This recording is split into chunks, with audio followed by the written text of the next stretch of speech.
Hello, welcome to the AYU Family Office podcast. I'm going to be hosting the podcast on my own, Lucy Sermon, as my CEO, Gus Morrison, is currently in New York hosting an AYU private dining event. I'm going to be interviewing today Christine van der Mescht, who's one of my very close friends and who works for RisCura. RisCura are a global investment firm. They essentially advise, they handle investment management and analytical services for big institutions as well as family offices. Today, we're going to be talking about Christine's experience with working with family offices and the types of themes and trends and insights that she has within that industry. I hope you enjoy the podcast and let's roll.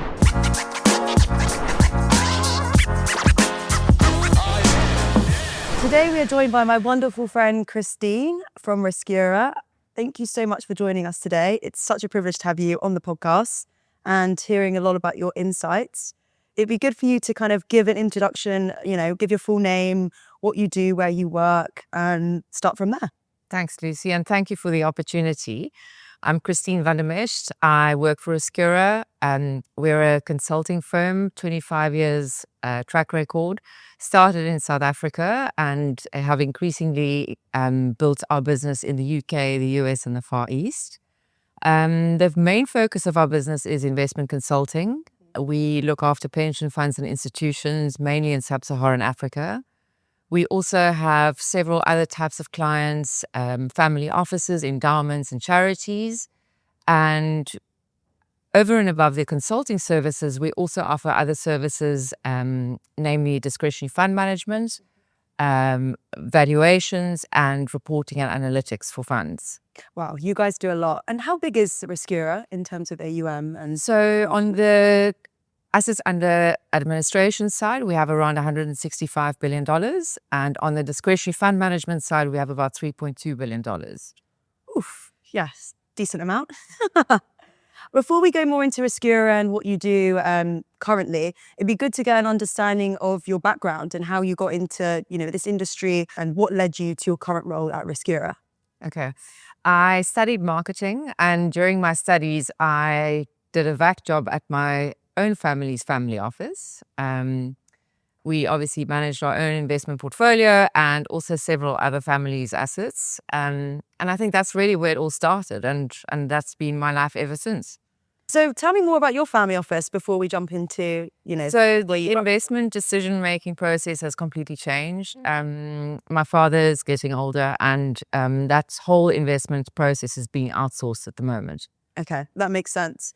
So in your current role at RisCura, how do you, this is a family office podcast, so, mostly focusing on this today.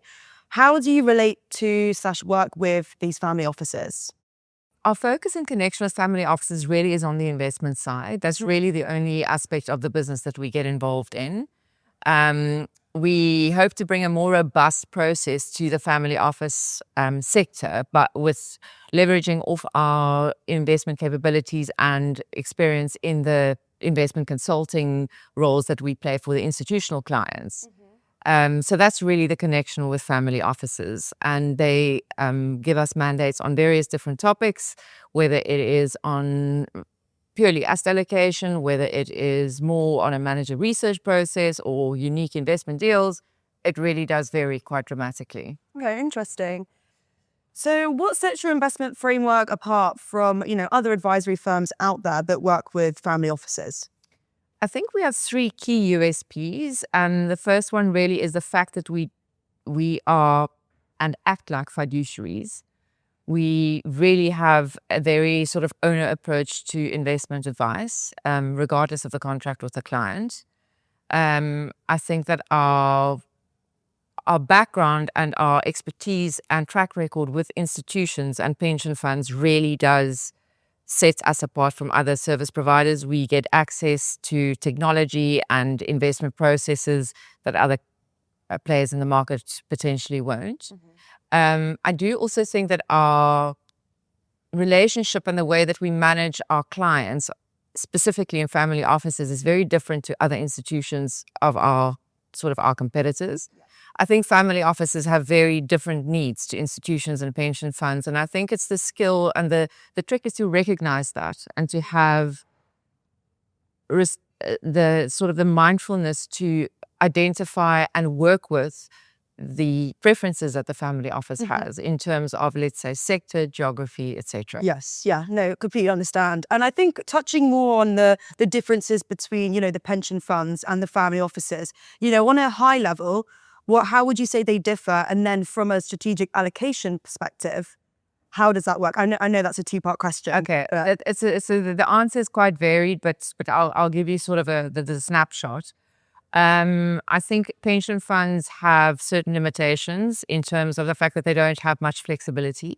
They have constraints in terms of cash flow requirements, liabilities that they need to pay out, etc., etc. Whereas with family offices, the dynamic is very much more flexible. Yes, there are cash flow requirements. Yes, they do have investment goals. They have drawdowns, or they have dependent needs, etc. Businesses that get sold. But there seems to be more of a flexible element there. Investment horizons are typically quite different. Family offices' investment horizons are typically between 5 and 10 years, where pension funds can range all the way up to 30 years. Family offices therefore tend to go into sort of more niche alternative unlisted assets. Pension funds, for example, will invest in long-term government bonds, and that will be way too conservative and very uninteresting for family offices. So what is the most sort of common requests that you get from family offices, and what do they come to you for, basically? It really varies. It's quite seriously dependent on where they're based, number one. Yeah, and I appreciate that's quite a broad question. That's fine. So it's where they're based, first and foremost. What is their level of investment expertise? Do they have a team that's are proficient in investments, and do they have their own investment committee, for example? So that's the first thing that you need to consider. The second thing is, how willing are they to get involved in direct investments? Do they actually want to be involved, or do they want to outsource it completely? Do you mean direct deals or fund? All of it? Both. Yeah. Do they want to sit on the investment committee? Do they want to give input? Do they want to drive the direction of the investment? So that kind of also sets the scene for how we approach the family offices and how we essentially plan the investment strategy. And that's really, I mean, the family offices often come to us with different mandates. Some want the whole gambit, from assets allocation to macro analysis to manager research, implementation, monitoring, rebalancing, etc. Whereas others deal with us purely on an asset allocation basis. And others come to us purely when it's a unique investment opportunity that they're looking for and they can't get access in any other way. That makes sense. And it'd be good to understand. I know, and people ask me this question as well, and I sometimes cringe up because I know there's not a mold or a one size fits all. I know that's not the case. But what is the sort of average profile of the family offices that you're working with, in terms of maybe AUM, like where they're based? Is there any sort of data on that? I think because we are a global firm and we have, like I said, we have a footprint in South Africa, the US and the UK, our client base is quite varied. We do have several family offices in Africa. We are looking after some in the UK, Channel Islands, the US. So it's really quite varied in terms of geography. In terms of sizes, it varies quite dramatically. We do have, on the smaller side, some smaller family offices, single family offices who just need some sort of assistance with asset allocation, etc. And then we have larger multi-family offices who would like us to help them with specific areas like emerging markets, for example. Well, for you, I know, because I love to ask this question, what's your definition of a family office? I think a family office is when it's no longer just a portfolio, and it's no longer just an investment portfolio. There's more to it. Yes. There is succession planning. There are other assets involved. Art, yachts, cars, properties. It's a lot more all-encompassing than just the investment portfolio. And that's why I made the point earlier that we only get involved on the investment portfolio side. Yes. Because you don't want to have to deal with No, that their kids are going to school. Or, no, that's not our strategy at all. yes, yeah. We're very, very focused on that. Yeah, well, that helps with the USP, and then those families know who to come to for what. Yeah. Great. So what are the common risk blind spots that you find with family offices? We often see families wanting to find the next big thing Yes. at the risk of literally destroying the whole portfolio construction. Wow. And that's quite sad, because I think sometimes people get very enamored with an investment idea. Sometimes it's one company or it's one sector, and the portfolio gets completely skewed. Mm-hmm. And I think that's where we come in from a risk management point of view, quite useful, because we really look at risk-adjusted returns at the end of the day. There's so many factors that you need to include when you make these kinds of decisions, and I think that that's appealing for future generations of family offices, especially knowing that the assets are being looked after from a risk-adjusted basis, not just purely looking for the next big thing. So I guess going back to the risk side of things, what should family offices be asking, fund managers when they're doing a DD? Obviously track record and things like that are the initial things that pique their interest. But what's the sort of, hood under the bonnet looking in that, family offices should be asking or looking at? Yeah. So past performance seems to be very important in certain situations, but we believe that past performance is almost something you want to completely ignore in the first meeting, because past performance is not the indicator of what's going to happen in the future. We think that there are three things that you really need to be quite vigilant about. The first thing is, do they really have talent, or was it pure luck? And that really does come in from years and years of experience in kicking the tires and finding out what the portfolio manager is all about. And so when you say luck, you mean as in just maybe geopolitical things? Or they were at the right place at the right time. Okay, literally. And that you can see if you look at various different factors. The second thing is, are they true to their style, and do they stick to their guns? Or are they going to move left and right when markets are up or down, or do they veer from their path or not? That's also very important, the second point. Third point is operational due diligence. I mean, there's so many things we can talk about, but it's quite boring, actually. And we're not going to talk about it now, but you can't ignore it. No. And truth be told, that most of the investments that went completely under has been as a result of operational due diligence issues. It's been fraud, it's been mismanagement, it's been taking too much risk, etc., etc. So those are things that you really need to take into account. And then the last one that I want to add is that the portfolio manager needs to be aligned with his or her investors. Family offices cannot be expected to invest in a portfolio manager who doesn't have his or her own money in the fund.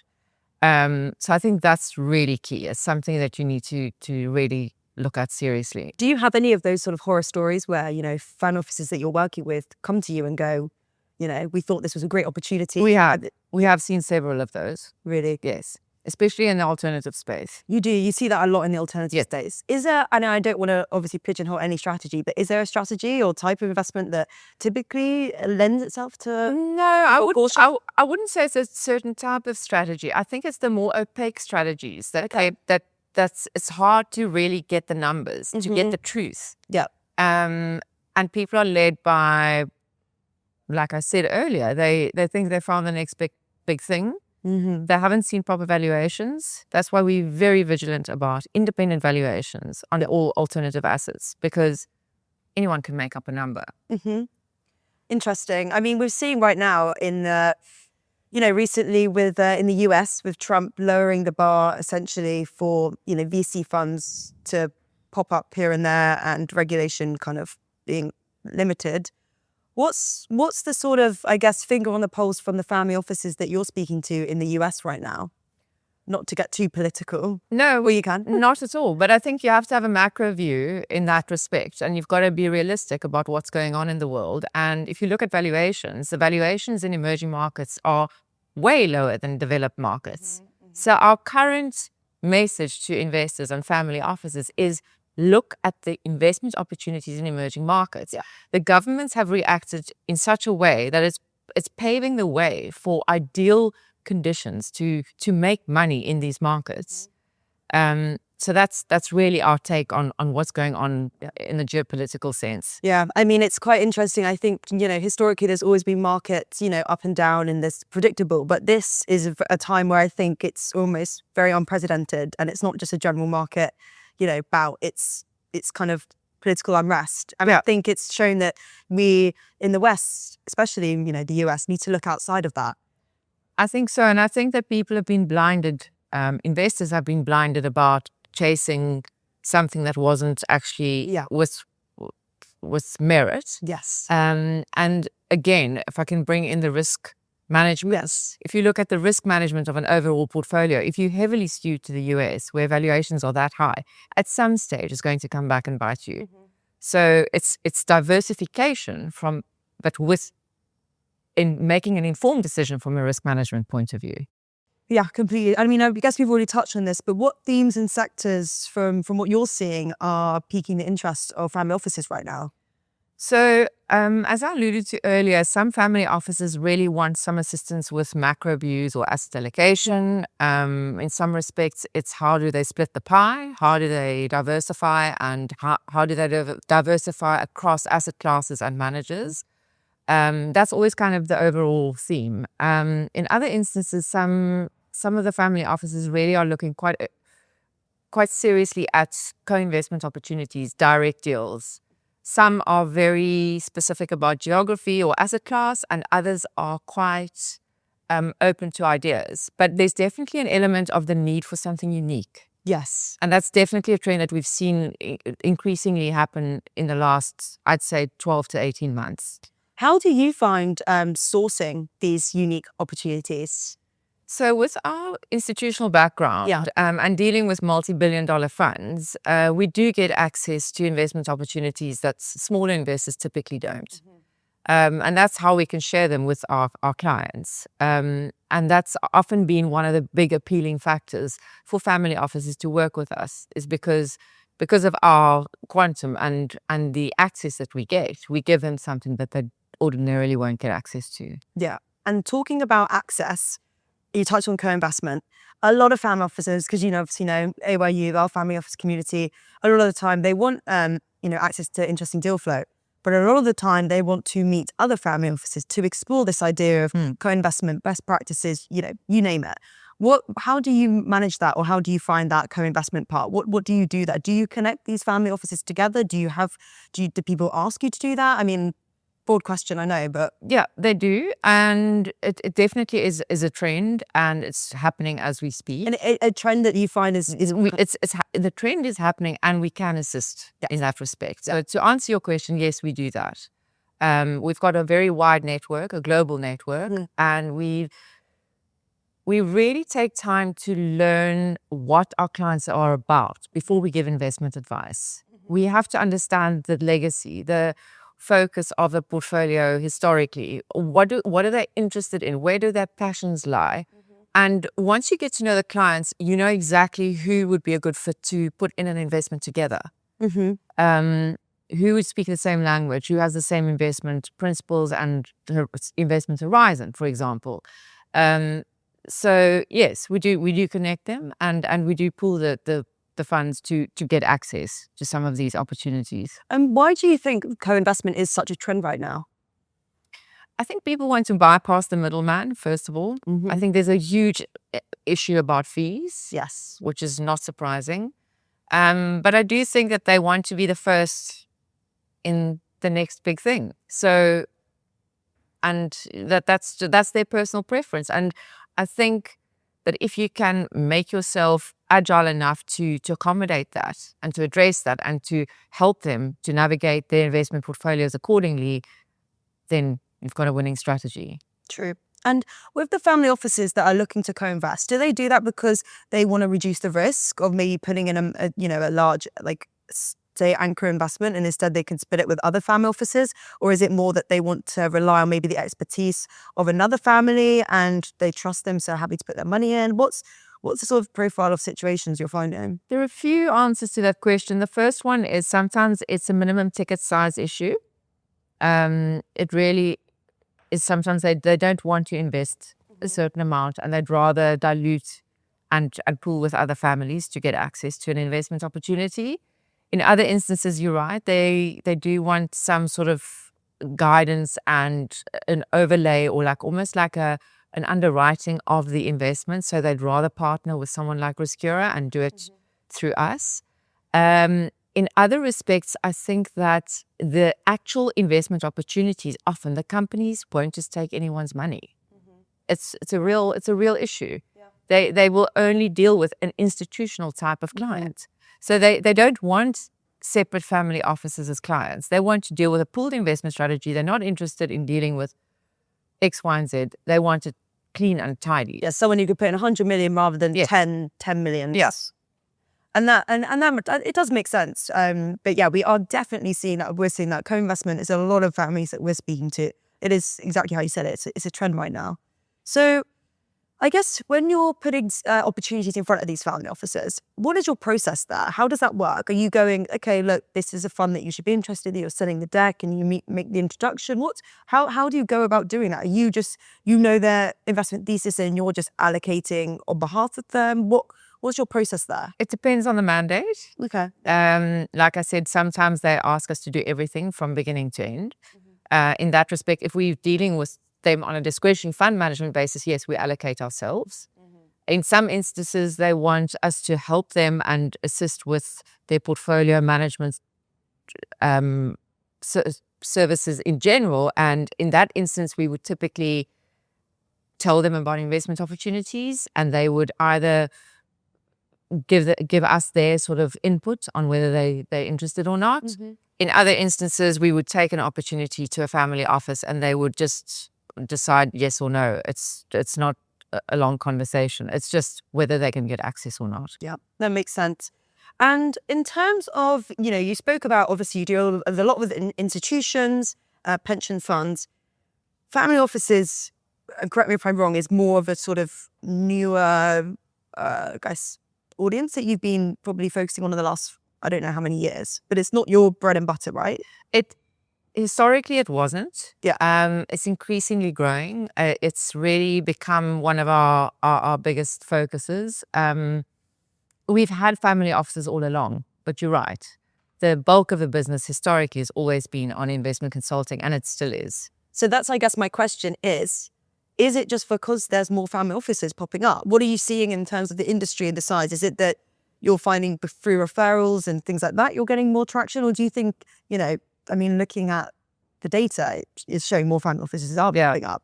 But what are you seeing from over where you're sitting? I think it's a two-pronged approach. I think, yes, there are more family offices, but I do think that the investment environment has become so complex. Regulatory issues, there's so many, liquidity, et cetera, has just become far more complex to navigate. And I think family offices are recognizing that they need help. Yes. They don't necessarily have all the skills to do it themselves. And that's why they employ the services of people like us. So I guess touching on the background of these family offices, because, you have a lot of family offices that have made their money in tech and manufacturing, agriculture, different industries, right? Do you find that a lot of the family offices that come to you are the ones that maybe don't have a sophisticated understanding of how the investments work? I mean, I know some do, but what's your take on that? Generally, there is some level of expertise. It varies quite dramatically. A lot of the family offices simply don't want to employ a whole investment team. I mean, RisCura's got over 200 employees. We do a lot of number crunching. We do a lot of valuations and reporting and due diligence and manager visits, and we fly around the world. They don't necessarily want to do that. They'd rather pay a fee and have that expertise than have to employ the teams themselves. Yeah, no, that makes sense. And I guess talking about, meeting family offices and understanding them, what's been your process in, London? You've been here for how many years now? Almost 5. Almost 5. Going to get that citizenship soon, hopefully. And you can't leave. How have you gone about building your network of family offices? Because as we know, we talk about this in the space. It's a very, Dungeons and Dragons underground circle that unless you're kind of invited into the club, it's hard to meet. I think, yes, there's a lot of noise in the market, especially in London.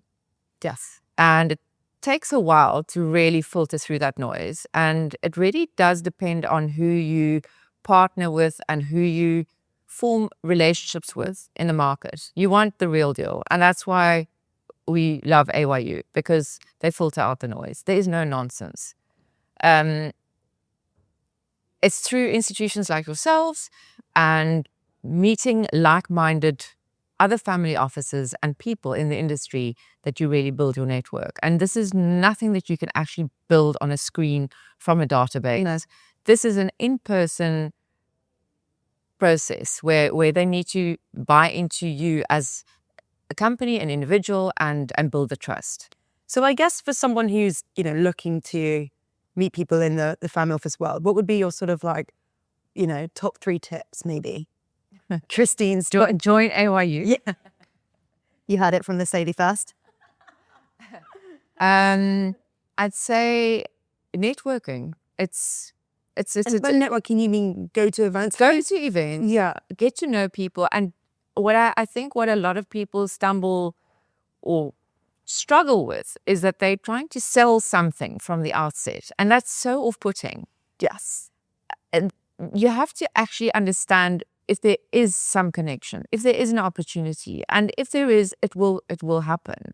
But I think, unfortunately, some people are so driven by incentives and the bottom line, and they completely lose like all sense of reality in translation. Yes. Become transactional then. Absolutely. And that's very off-putting.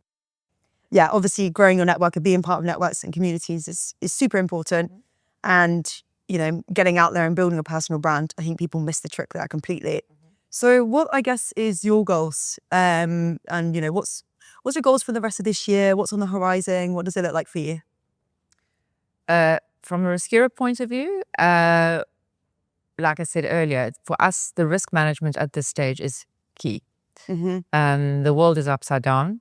A lot of investors are extremely worried about their positions. And I think that's something that we are monitoring very closely. I also think that we are really earnestly looking for opportunities for our clients in emerging markets, looking for pockets of investment opportunities that are being overlooked at the moment with super low valuations. We are seeing a huge opportunity in China, despite what everybody's saying. I think we're quite contrarian in that respect, but we do have quite a big footprint there, and we do take clients from time to time to China to go and see the VC fund managers, the factories. Can I be a client? So that's on the horizon for the rest of this year. And what's your goals for the rest of the year, Christine? It's really to grow my network, to really also get more of an understanding of the clients that we have, to really get to know them, and to just really enjoy kind of being in a partnership with them.